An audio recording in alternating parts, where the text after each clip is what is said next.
पहला पाठ उत्पत्ति ग्रंथ अध्याय 15 पद संख्याएं 5 से 12 और 17 से 18 तक। ईश्वर विश्वासी इब्राहिम के लिए अपना विधान प्रकट करता है। ईश्वर ने इब्राहिम को बाहर ले जाकर कहा, आकाश की ओर दृष्टि लगाओ और संभव हो तो तारों की गिनती करो।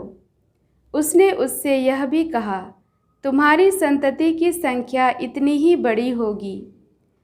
इब्राहिम ने ईश्वर में विश्वास किया और इस कारण प्रभु ने उसे धार्मिक माना। प्रभु ने उससे कहा, मैं वही प्रभु हूँ जो तुम्हें इस देश का उत्तराधिकारी बनाने के लिए खल्दियों के ऊर नामक नगर से निकाल लाया था। इब्राहिम ने उत्तर दिया, हे प्रभु मेरे ईश्वर, मैं यह कैसे जान पाऊंगा कि इस पर मेरा अधिकार हो जाएगा? प्रभु ने कहा, 3 बरस की कलोर, 3 बरस की बकरी, 3 बरस का मेढ़ा, 1 पंडुक और 1 कपोत का बच्चा यहाँ ले आना। इब्राहिम ये सब ले आए। उसने उनके 2-2 टुकड़े कर दिए और उन टुकड़ों को आमने सामने रख दिया, किंतु पक्षियों के 2-2 टुकड़े नहीं किए। गिद्ध लाशों पर उतर आए, किंतु इब्राहिम ने उन्हें भगा दिया। जब सूरज डूबने पर था तो इब्राहिम गहरी नींद में सो गया और उस पर आतंक छा गया। सूरज डूबने तथा गहरा अंधकार हो जाने पर एक धुआंती हुई अंगीठी तथा एक जलती हुई मशाल दिखाई पड़ी, जो जानवरों के उन टुकड़ों के बीच से होते हुए आगे निकल गई। उस दिन प्रभु ने यह कहकर इब्राहिम के लिए अपना विधान प्रकट किया, मैं मिस्र की नदी से लेकर महानदी अर्थात फरात नदी तक का यह देश तुम्हारे वंशजों को दे देता हूँ। यह प्रभु की वाणी है।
पाठ फिलिपियों के नाम संत पौलुस का पत्र अध्याय 3 पद संख्याएं 17 से अध्याय 4 पद संख्या 1 तक। भाइयों, आप सब मिलकर मेरा अनुसरण कीजिए। मैंने आप लोगों को एक नमूना दिया, इसके अनुसार चलने वालों पर ध्यान देते रहिए, क्योंकि जैसा कि मैं आपसे बार बार कह चुका हूँ और अब रोते हुए कहता हूँ, बहुत से लोग ऐसा आचरण करते हैं कि मसीह के क्रूस के शत्रु बन जाते हैं। उनका सर्वनाश निश्चित है। वे भोजन को अपना ईश्वर बना लेते हैं और ऐसी बातों पर गौरव करते हैं जिन पर लज्जा करनी चाहिए। उनका मन संसार की चीज़ों में लगा रहता है। हमारा स्वदेश तो स्वर्ग है और हम स्वर्ग से आने वाले मुक्तिदाता प्रभु यीशु ख्रिस्त की राह देखते रहते हैं। वह जिस शक्ति द्वारा सब कुछ अपने अधीन कर सकते हैं, उसी के द्वारा हमारे तुच्छ शरीर का रूपांतरण करेंगे और उसे अपने महिमामय शरीर के अनुरूप बना देंगे। इसलिए हे मेरे प्रिय भाइयों, प्रभु में इस तरह दृढ़ रहिए। प्यारे भाइयों, मैं आप लोगों को बहुत प्यार करता हूँ। आप मेरे आनंद और मेरे मुकुट हैं। प्रभु की वाणी। संत लूकस के अनुसार पवित्र सुसमाचार अध्याय 9 पद संख्याएं 28 से 36 तक। यीशु पेतरुस, याकूब और यूहन को अपने साथ ले गए और प्रार्थना करने के लिए एक पहाड़ पर चढ़े। प्रार्थना करते समय यीशु के मुखमंडल का रूपांतरण हो गया और उनके वस्त्र विद्युत की तरह उज्जवल होकर जगमगाने लगा। 2 पुरुष उनके साथ बातचीत कर रहे थे। वे मूसा और एलियस थे, जो महिमा सहित प्रकट होकर यरूशलेम में होने वाली उनकी मृत्यु के विषय में बातें कर रहे थे। पेतरुस और उनके साथी जो ऊँघ रहे थे, अब पूरी तरह जाग गए। उन्होंने यीशु की महिमा को और उनके साथ उन 2 पुरुषों को देखा। वे विदा हो ही रहे थे कि पेतरुस ने यीशु से कहा, गुरुवर, यहाँ होना हमारे लिए कितना अच्छा है। हम 3 तंबू खड़ा कर दें, एक आपके लिए, एक मूसा और एक एलियस के लिए। उसे पता नहीं था कि वह क्या कह रहा है।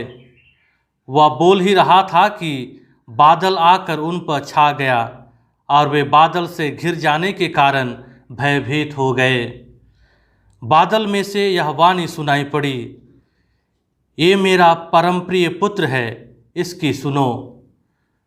वाणी समाप्त होने पर यीशु अकेले ही रह गए। शिष्य चुप रहे। उन्होंने जो देखा था उसके विषय में उस समय किसी से कुछ भी नहीं कहा। प्रभु का सुसमाचार। मसीह में दुलारे माता पिताओं, भाइयों बहनों और प्यारे बच्चों, आज चालीसा का दूसरा रविवार है।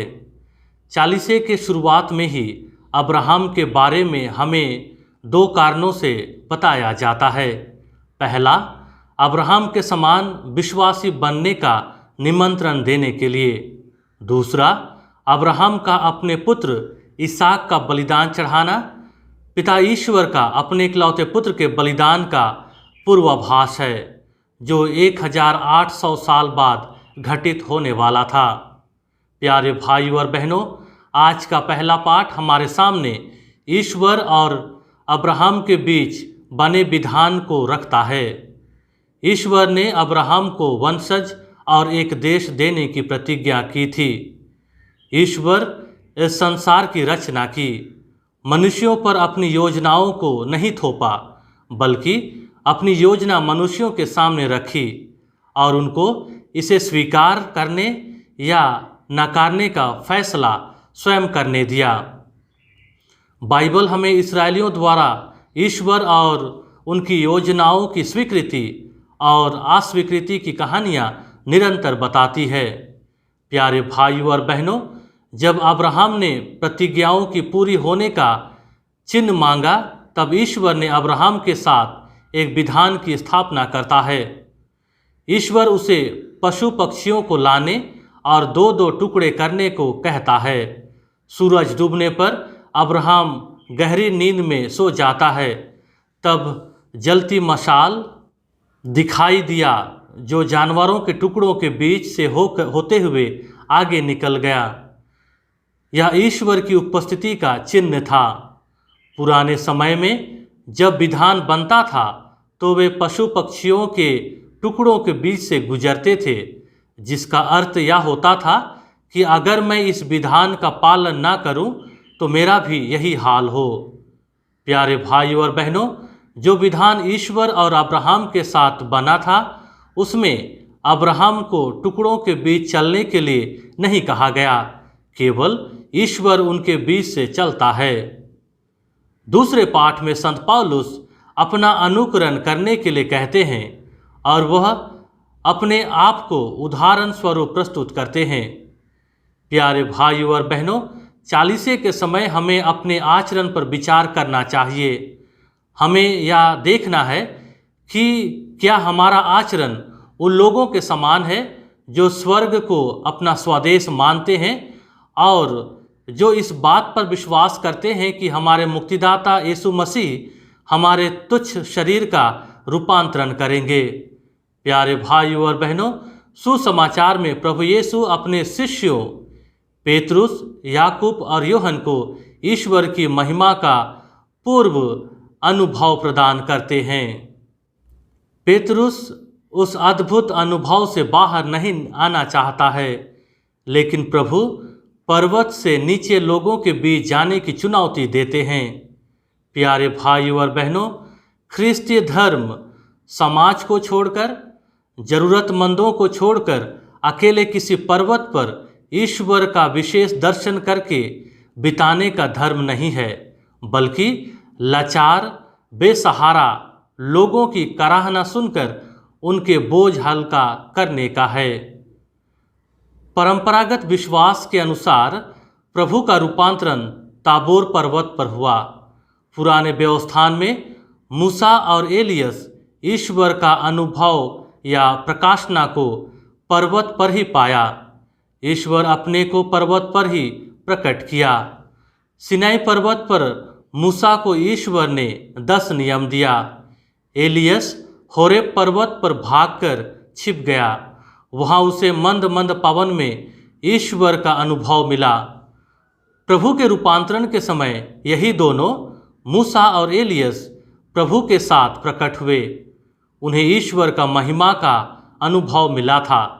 पहली बार मूसा का ईश्वर के साथ सामना जलती झाड़ी में हुई थी। उसके बाद सिनाई पर्वत पर नबी एलियस का ईश्वर के साथ सामना होरेब पर्वत पर मंद मंद पवन के रूप में हुआ था।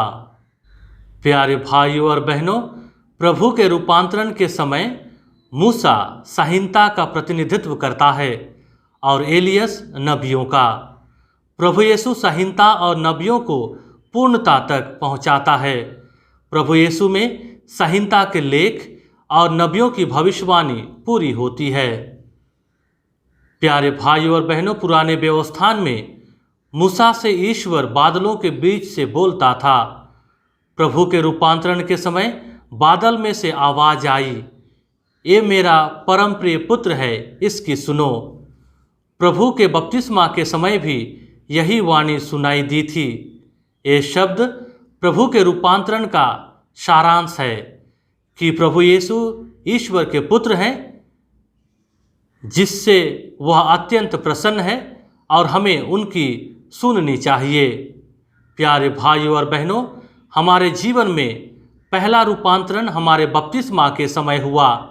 हमारे आदि पाप धुल गए और हम ईश्वर के पुत्र पुत्रियां और स्वर्ग राज्य के अधिकारी बन गए। हमारे जीवन में दूसरा रूपांतरण तब होता है जब हम अपने जीवन के प्रतिदिन के तकलीफ़ों, परेशानियों और परीक्षाओं पर विजय पाते हैं और आध्यात्मिकता में मजबूत बनकर आगे बढ़ते हैं। हमारे जीवन की तीसरे रूपांतरण मृत्यु के समय होती है। हम अनंत जीवन को प्राप्त करते हैं। अतः प्यारे भाइयों और बहनों, चालीसे के इस समय में हम अपने अंदर झांक कर देखें कि क्या हम ख्रिस्त के सच्चे अनुयायी हैं। हमारे जीवन का लक्ष्य क्या है? क्या मुझ में बदलाव की ज़रूरत है? प्रार्थना करें कि ईश्वर हमें अपना सच्चा अनुयायी बनने में हमारा मार्गदर्शन करें।